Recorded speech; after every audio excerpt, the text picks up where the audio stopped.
भारत 24 ने विकसित Bharat leadership summit 2025 का आयोजन किया। इस आयोजन में देश के कई बड़े नेताओं ने शिरकत की। केंद्रीय मंत्री भूपेंद्र यादव ने भी इस खास कार्यक्रम में भाग लिया। इस दौरान भारत 24 के सीईओ और editor in chief doctor Jagdish Chandra ने केंद्रीय मंत्री भूपेंद्र यादव का स्वागत किया और उनके बारे में काफी रोचक जानकारियां भी साझा की।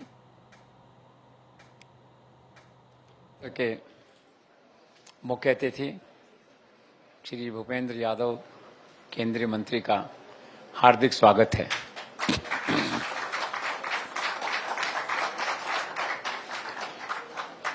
उनकी पहचान ये है कि जितने अच्छे संगठन करता हैं उतने ही अच्छे वो मंत्री भी हैं।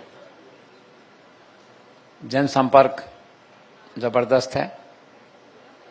मंत्री के रूप में, परिणाम देने वाले मंत्री के रूप में, रिजल्ट ओरिएंटेड मंत्री के रूप में उनकी छवि है। राज्यसभा में थे, अब लोकसभा का चुनाव अलवर से लड़ा, रिकॉर्ड मतों से जीते। राज्यसभा जाने वाले लोगों के बारे में आम धारणा रहती है कि शायद जनता से थोड़ा सा दूर रहते हैं और जब चुनाव होता है तो जनता को कैसे फेस करेंगे, कैसे वोट लेंगे। भूपेंद्र जी ने उस परंपरा को तोड़ा, उस मान्यता को तोड़ा, रिकॉर्ड मतों से जीते। मुझे याद है चुनाव अभियान के दौरान कांग्रेस ने कहा था कि बस एक बार आए हैं फिर लौट के नहीं आएंगे। उनकी धारणा गलत साबित हुई। आज देश के अगर 5 सांसद ऐसे हैं जिनका निर्वाचन क्षेत्र से इतना क्लोज कांटेक्ट है, उनमें भूपेंद्र जी एक हैं। हर शनिवार और संडे को आप इन्हें अलवर में ही पाएंगे। मैं खुद हैरान होता हूं, अखबार में जो फोटो और टेलीविजन पे देखता हूं, इतना फ्रीक्वेंट ट्रैवल दिल्ली से अलवर, सारी व्यस्तताओं के बावजूद जनता के बीच, और दुनिया भर की योजनाएं वहां पे जो हैं वो शुरू की हैं। वहाँ पे एक लाइब्रेरी योजना शुरू की है बच्चों के लिए। 104 पुस्तकालय लाइब्रेरीज खोलने का इरादा है पूरे क्षेत्र में, और प्रतिज्ञा कर रखी है कि माला नहीं पहनूंगा जब तक पूरे क्षेत्र में लाइब्रेरीज नहीं खोल दूंगा।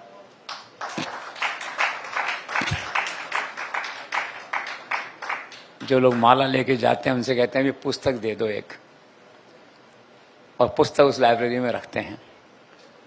इसी तरह से जनसंपर्क अभियान है, जनसंपर्क अभियान जो है संवाद अभियान है।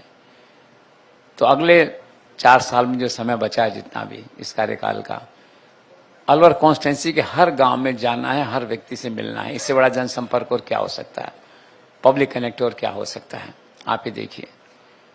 और वैसे आपका पग फेरा पार्टी के लिए बहुत भाग्यशाली माना जाता है। जिस राज्य के प्रभारी बनाए जाते हैं, चुनाव पार्टी जीत जाती है वहां। किस राज्य का नाम लूं और किसका छोड़ूं, और लेटेस्ट चुनौती शायद बंगाल की मिलने वाली है, ऐसी चर्चा है। कठिन से कठिन चुनौती और ज्यादा से ज्यादा परिणाम जिसे कहते हैं, वो आपके व्यक्तित्व की विशेषता है। मेरे विचार से शायद आज जितने भाजपा शासित राज्य हैं उनमें 80% राज्यों में आप चुनाव प्रभारी रह चुके हैं, चुनाव जिता चुके हैं अधिकांश के अंदर। इसीलिए गाहे बगाहे जब भी चर्चा चलती है पार्टी अध्यक्ष की, आपकी रुचि हो सकता है न हो उसमें, लेकिन नाम चलता है, एक आम सहमति का नाम चलता है। और केवल इसीलिए चलता है कि मेहनत के बल पे, संगठन के बल पे कोई आदमी अगर अपने व्यक्तित्व को बनाता है, उसका नाम है भूपेंद्र यादव तो है। और एक आखिर में बड़ी महत्वपूर्ण बात है, थोड़ा सा व्यक्तिगत है लेकिन इम्पोर्टेंट है, वो ये है आपके मन में अपनी कोई राजनीतिक महत्वाकांक्षा नहीं है। इन्हें कोई मुख्यमंत्री नहीं बनना है, कोई मंत्री नहीं बनना है। जो ईश्वर ने दे दिया, जो नरेंद्र मोदी अमित शाह ने दे दिया, उसे प्रसाद समझ के स्वीकार किया और अपने काम में लग गए मैंडेट को लागू करने में। यह है तो सत्ता के प्रति मोह जीरो जिसे कहते हैं। कार्यकर्ताओं के मन में भी एक्स्ट्रा एम्बिशन नहीं रहता इनका। कार्यकर्ता वही कहते हैं जो नेता कहता है आमतौर पे।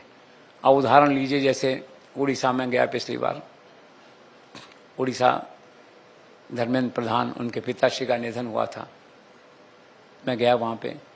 कार्यकर्ताओं ने कहा कि पिताश्री के मन में एक इच्छा थी अंतिम कि धर्मेंद्र प्रधान एक बार उड़ीसा के मुख्यमंत्री बन जाएं। गडकरी जी के लोगों से मिलते हैं तो उनके मन में होता है कि यार एक बार ये महाराष्ट्र के मुख्यमंत्री बन जाएं। लेकिन इनके कार्यकर्ताओं के मन में, इनके मन में ऐसी कोई एक्स्ट्रा एम्बिशन या ऐसी कोई होप नहीं है।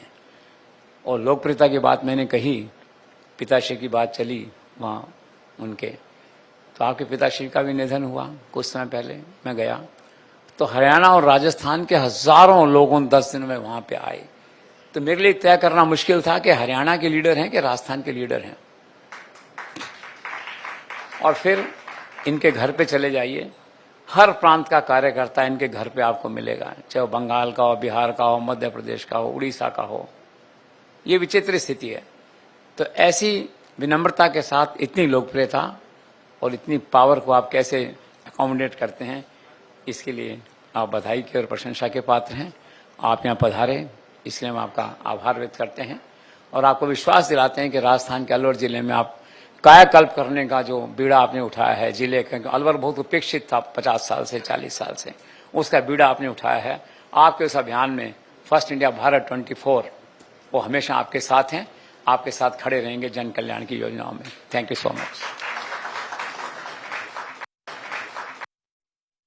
और अब आपको दिखाते हैं केंद्रीय मंत्री भूपेंद्र यादव के साथ पूरी बातचीत। स्वागत का भारत 24 के इस मंच पर। और जैसे ही सर आप यहाँ पर आए, मुझे सबसे पहले मेरे जहन में एक ही बात आई कि आज पूरे देश को आपकी जरूरत है, इस डिपार्टमेंट की जरूरत है, क्योंकि ग्लोबल वार्मिंग से जैसे आज देश और दुनिया जूझ रहा है। कल भी प्रधानमंत्री मोदी ने बहुत सारे विकास परियोजनाओं की सौगात दी है और एनटीपीसी उसमें शामिल है। तो जाहिर तौर पर जो विकास है वो दर आगे बढ़ रहा है, लेकिन सर सबसे बड़ी समस्या प्रदूषण को लेकर है। और खासतौर पे चूंकि हम दिल्ली एनसीआर में रहते हैं तो ये एक मेजर प्रॉब्लम है हमारी। डिपार्टमेंट किस तरीके से काम कर रही?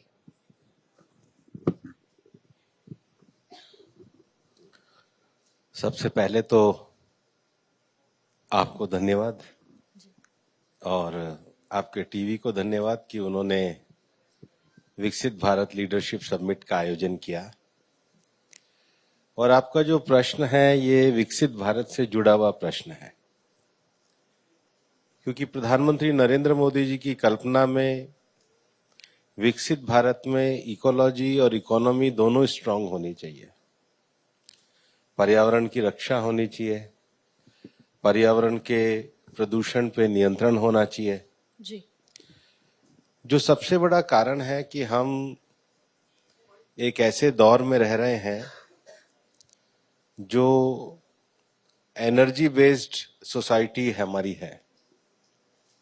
अब ये जो इतना एनर्जी का कंजम्पशन है, इसका साइड इफेक्ट ये है कि उतना ही कार्बन एमिशन होता है एनर्जी के उत्पादन में। तो भारत ने दुनिया को के सामने जो अपना संकल्प किया है, जिसको भारत के एनडीसीज कहते हैं, नेशनल डिटरमिन्ड कंट्रीब्यूशन, उसमें हमने 3 क्वांटिटी लक्ष्य तय किए थे। पहला, हम अपना इकोनॉमिक ग्रोथ जब करेंगे तो उसके साथ उस टेक्नोलॉजी पे जाएंगे जो कार्बन एमिशन को कम करती हो जी। इसका जो लक्ष्य हमने 2030 के लिए 40% रखा, उसको हमने 2021 में प्राप्त किया। जी। दूसरा लक्ष्य भारत ने यह दिया कि एनर्जी उत्पादन में भारत जो अपनी क्षमताओं को बढ़ाएगा, उसमें रिन्यूएबल क्षेत्र में क्षमताओं को बढ़ाएगा जिससे कार्बन एमिशन कम हो। जी। और उसको लेकर के भी हमने अपने लक्ष्य को प्राप्त किया। लेकिन जो सबसे बड़ी समस्या है कि हमारे मेजर सिटीज जो हैं वो पॉल्यूशन के शिकार हैं, और उस पॉल्यूशन का कारण एनर्जी उत्पादन के साथ साथ व्हीकल पॉल्यूशन है, इंडस्ट्रियल पॉल्यूशन है, कंस्ट्रक्शन है, पेड़ों का कम होना है, डस्ट है। और उसके लिए हमने एनकैप के अंतर्गत, नेशनल क्लीन एयर प्रोग्राम के अंतर्गत 131 सिटीज को चुना और उनमें क्या नवाचार हो सकते हैं, क्या नए प्रयोग हो सकते हैं, और अब हम उनकी लगातार एक रैंकिंग भी बनाते हैं। जी। और जो भारत सरकार के अलग अलग मंत्रालयों की योजना चलती है, चाहे हमारा ट्रांसपोर्ट डिपार्टमेंट हो, कंस्ट्रक्शन के लिए रोडवेज हो, अर्बन प्लानिंग हो, इन सबको कोऑर्डिनेट करके 16 मंत्रालयों को कोऑर्डिनेट करके उनकी स्कीम का जो स्टॉप गैप अरेंजमेंट है उसके द्वारा हम शहरों के पॉल्यूशन सुधारने में लगे हुए हैं। लेकिन शहरों को हरा भरा बनाने के लिए प्रधानमंत्री जी ने एक बड़ा अभियान भी दिया है, एक पेड़ माँ के नाम। और अपने अपने शहर में अगर सब एक एक पेड़ अपनी माँ के नाम पे लगाएंगे तो ये मैं इसलिए कह रहा हूं कि यही समय है पेड़ लगाने का। 5 जून को स्वयं प्रधानमंत्री जी ने दूसरी बार इस वृक्षारोपण का कार्यक्रम दिल्ली रिज पे किया ही है। जी। हमारे सामने स्वामी जी बैठे हैं, वो तो पेड़ लगाने के प्रति पूरे जुनून की तरह काम करते हैं। तो सब मिलकर के पेड़ लगाइए, धरती माँ को हरा भरा बनाइए और प्रदूषण को कम भी कीजिए। बिल्कुल, सबके सहयोग की जरूरत है किसी भी राष्ट्र निर्माण में। सर, दिल्ली एनसीआर के प्रदूषण की जो बात होती है और जो हालिया जो अभी रिपोर्ट आई है, ये काफी ज्यादा अलार्मिंग है। सिर्फ ग्रैप लागू करना, क्या इसका कोई ऑप्शन या विकल्प नजर नहीं आता आगे? क्योंकि सर इससे लोग भी बहुत प्रभावित होते हैं। गाड़ियों पे हम ऑड इवन लगा देते हैं या जो भी सिचुएशन क्रिएट होती है सरकार फैसला लेती है। क्या किसी और विकल्प के बारे में इस समय हम सोच रहे हैं? ग्रैप सिर्फ नहीं होता है। ग्रैप का क्या अर्थ है बताइए? अलग अलग फेजेस में लगते हैं सर। नहीं है, प्रदूषण क्या को है? कम, ग्रैप क्या है? बेसिकली जो प्रदूषण का लेवल है वो बढ़ता है तो अलग फेजेस में लगाते हैं। नहीं तो क्या है ये? अलग अलग फेजेस पे प्रदूषण बढ़ने के कारण होते हैं। जी। तो जो सबसे, आप ऐसा तो नहीं है कि दिल्ली में सारी आबादी की सब गतिविधियां एक साथ बंद करेंगे। तो पॉल्यूशन में जिन गतिविधियों का कंट्रीब्यूशन ज्यादा है उनको पहले बंद किया जाता है। स्टेज 1, स्टेज 2, स्टेज 3 किया जाता है। ये एक तरीके से ग्रेटर रिस्पांस है एक्शन प्रोग्राम का। तो ग्रैप लगाना ये पूरा एक साइंटिफिक तरीके से सिस्टम को तय किया है कि दिल्ली में किन गतिविधियों को प्राथमिक स्तर पे तुरंत बंद किया जाएगा, फिर सेकंड स्तर पे, थर्ड स्तर पे। क्योंकि पॉल्यूशन का जो एक बहुत बड़ा कारण है वो कार्बन का उत्सर्जन है और वो मानवीय प्रकार की विभिन्न गतिविधियों के कारण होता है। फिर इसको नापोगे कैसे? तो PM 2.5, PM 10 एक पैरामीटर्स होते हैं कि हवा में कौन कौन से कण हैं जो प्रदूषण को फैलाते हैं। तो हवा की गुणवत्ता और क्वालिटी कैसी है। तो सुप्रीम कोर्ट के भी परामर्श से, विभिन्न नागरिक संगठनों के परामर्श से, विभिन्न साइंटिफिक जो इंस्टीट्यूशन है उनकी रिपोर्ट से हमने एक व्यापक पॉलिसी बनाई है और ये पॉलिसी काफी सक्सेसफुल सिद्ध हुई है। इसलिए मेरा आपसे आग्रह रहेगा, इसको सिर्फ ग्रैप ना बोलिए। सिर्फ ग्रैप में अगर आपका कोई सुझाव हो तो आप भी दीजिए, उसको भी शामिल कर देंगे। जी सर, कार्बन इमिशन जिसका जिक्र आपने किया भी, लेकिन देश अब उम्मीद करता है कि नेट जीरो कार्बन इमिशन की तरफ हम आगे बढ़े और गाड़ियों में भी जो डेवलपमेंट हो रहे हैं, जिस तरीके के सर ईवीज आ रहे हैं अब, और प्रधानमंत्री मोदी इसको सपोर्ट भी कर रहे हैं, परिवहन मंत्रालय की तरफ से भी सपोर्ट किया जा रहा है। लेकिन इसको आप एग्रीगेट करके कैसे चल रहे हैं, अगर मैं इस बिजनेस के पर्सपेक्टिव से भी बात करूं? देखो, देश उम्मीद नहीं कर रहा है, देश ने संकल्प किया है। प्रधानमंत्री नरेंद्र मोदी जी का ये विजन है। जो अंतर्राष्ट्रीय पर्यावरण वार्ताएं होती हैं, उन अंतर्राष्ट्रीय पर्यावरण वार्ताओं में सबसे पहले हर देश को अपने एनडीसीज देने होते हैं, नेशनल डिटरमिन्ड कंट्रीब्यूशन। भारत दुनिया के उन चुनिंदा देशों में है जिन्होंने अपने एनडीसीज के प्रमुख लक्ष्यों को समय से 9 साल पहले पूरा किया है और रिवाइज एनडीसी पेश किए हैं। ये हमारी पहली उपलब्धि है। दूसरा, दुनिया की पर्यावरण वार्ताओं में जाते हैं तो दुनिया के सभी देशों को अपने ग्रीन हाउस गैस के जो टारगेट्स हैं, जो उन्होंने ग्रीन हाउस गैस उनका एमिशन हुआ है, वो भी हमने 2019 का प्रस्तुत किया है। और तीसरा, प्रधानमंत्री नरेंद्र मोदी जी के नेतृत्व में भारत ने 2070 के नेट जीरो के अपने लक्ष्य को दुनिया के सामने रखा है। ये विभिन्न संगठनों से परामर्श करने के बाद एक व्यापक रणनीति के तहत नेट जीरो 2070 भारत ने लक्ष्य किया है।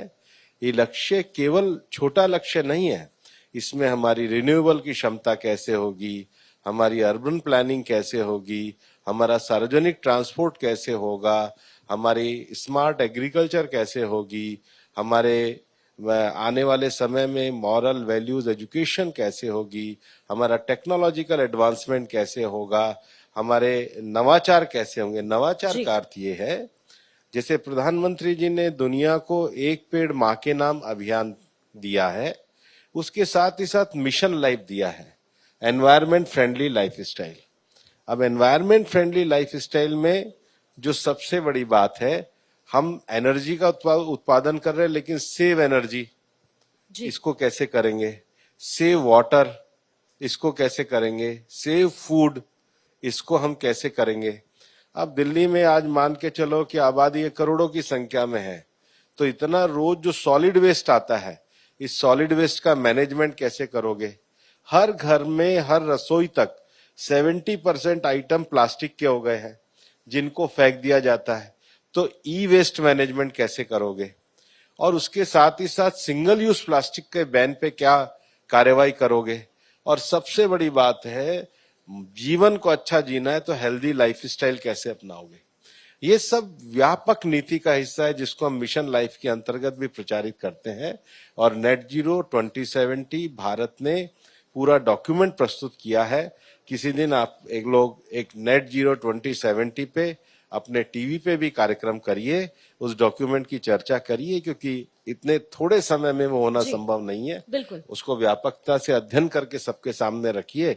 जो नए सुझाव आएंगे उनका भी हम स्वागत करेंगे। बिल्कुल सर, हम ऐसा जरूर करेंगे। और भारत 24 अक्सर जब भी सर बात खासतौर पर पर्यावरण की होती है तो उसके टुवर्ड्स हम अपनी चेतना से जरूर काम करते हैं। सर, अब कुछ सियासी खबरों का भी रुख कर लेते हैं।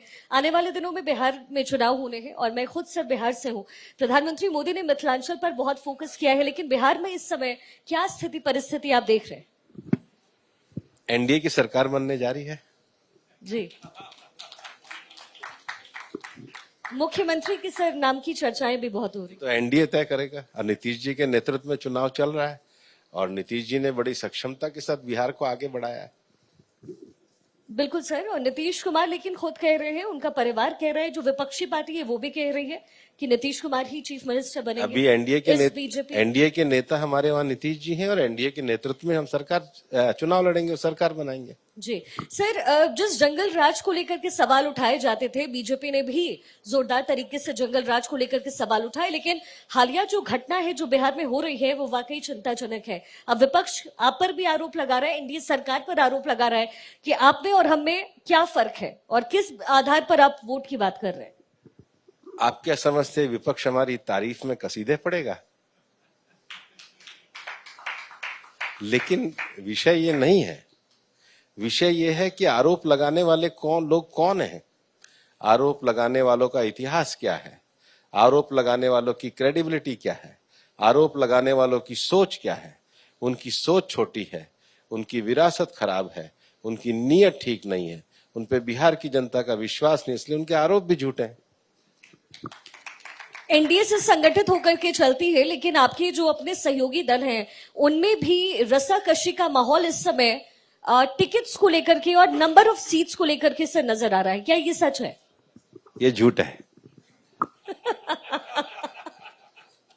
लेकिन सर आपके सहयोगी तो सामने आकर के कह रहे हैं, आप तो झूठ कह रहे हैं सर, लेकिन चिराग पासवान है, जीतन राम मांझी है, वो तो सामने आकर के कह रहे हैं, भले आप इसको झुठला। सब हमारी सरकार का हिस्सा है, सब मिलकर के बिहार का विकास कर रहे हैं।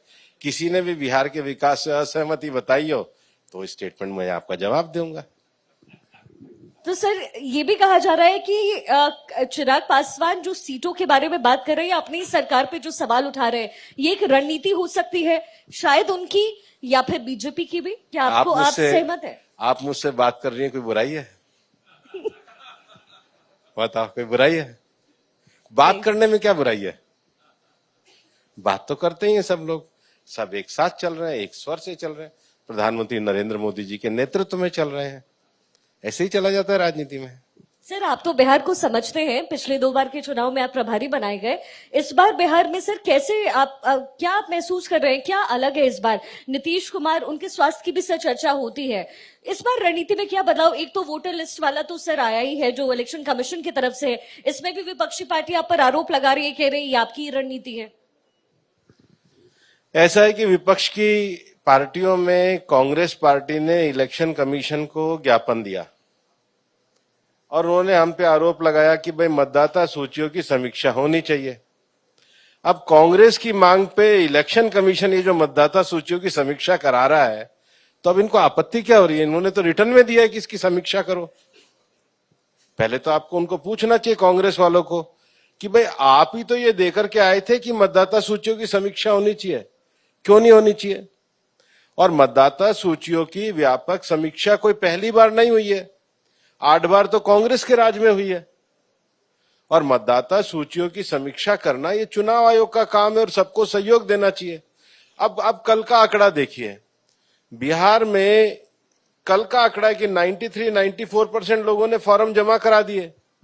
और जो 83 सर, 83 ज्यादा हो गया है। अब सर 88 तक ही है कल तक। अब आप 5% तो आपने 1 मिनट में बढ़ा दिए।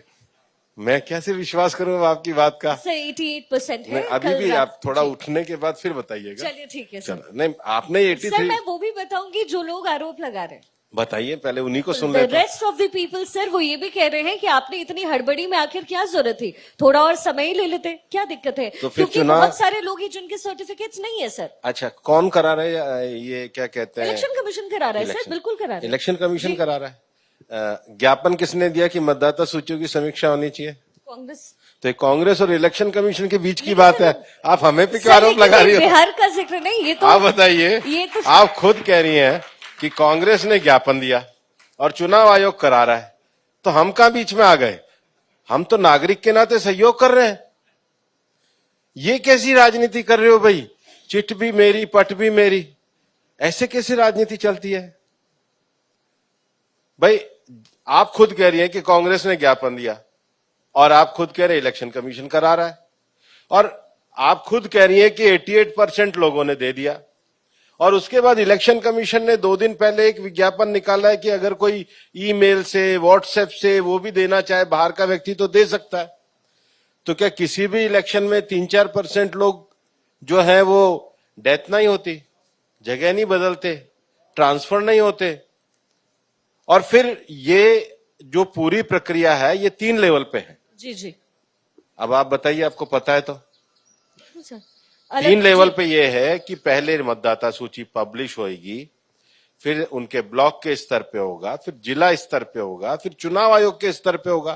तो 3 बार अब जब मैं आपकी बात को स्वीकार करूं कि 88% लोगों ने तो कर दिया है और 5-6% लोग और कर देंगे, उसके अलावा भी ईमेल व्हाट्सएप से है, तो देश में 97-98% तक ये चीज जा रही है। उसके बाद भी 3 स्तर पर समीक्षा है, जिसका नाम कटेगा उसको पहले नोटिस दिया जाएगा। तो इससे ज्यादा ट्रांसपेरेंट सिस्टम क्या है? बिल्कुल। और मांग उनकी, काम इलेक्शन कमीशन का, और फिर आरोप भी उन्हीं के। ऐसी झूठ की राजनीति। सत्ता की जंग में आरोप तो लगते ही है। तो झूठे आरोप नहीं लगते और झूठे लगते नहीं और झूठे चलते नहीं है। इसलिए जो आपने मेरे से शुरू में प्रश्न पूछा ना जी, मैंने जो कहा कि भाई जो विपक्ष अपनी विश्वसनीयता खो चुका है, उनके आरोपों का क्या जवाब देना जी। अब आप ही खुद कह रही हो कि सर ये तो झूठे मूठे लगा रहे हैं, तो नहीं मैं सर, धन्यवाद ऐसा देता मैंने हूं। नहीं कहा सर, मैंने सिर्फ उनकी बात आपके सामने रखी। सर एक आखिरी सवाल आपसे मेरा, और वो भी इसलिए क्योंकि मुझे शायद लगता है कि आप जवाब ना भी दे, लेकिन मेरे पास ये कहने को होगा सर पहले कि मैंने ये सवाल पूछा और आपने जवाब दिया। राष्ट्राध्यक्ष के नाम को लेकर चर्चा हो रही है, सर ने भी इसका जिक्र किया। क्या मैं फ्यूचर राष्ट्राध्यक्ष से बात कर रही हूँ इस समय इस मंच पर? ना, अभी नहीं कर रहे। फ्यूचर से, इसलिए मैंने फ्यूचर बोला, भविष्य। ये सवाल है ही नहीं। जी और इसका जवाब भी दिया है, ऐसा भी नहीं जवाब नहीं बिल्कुल दिया, सर। नहीं कर रही है। बिल्कुल सर, आपने बिल्कुल जवाब दिया। थैंक यू सो मच इस मंच का हिस्सा बनने के लिए। थैंक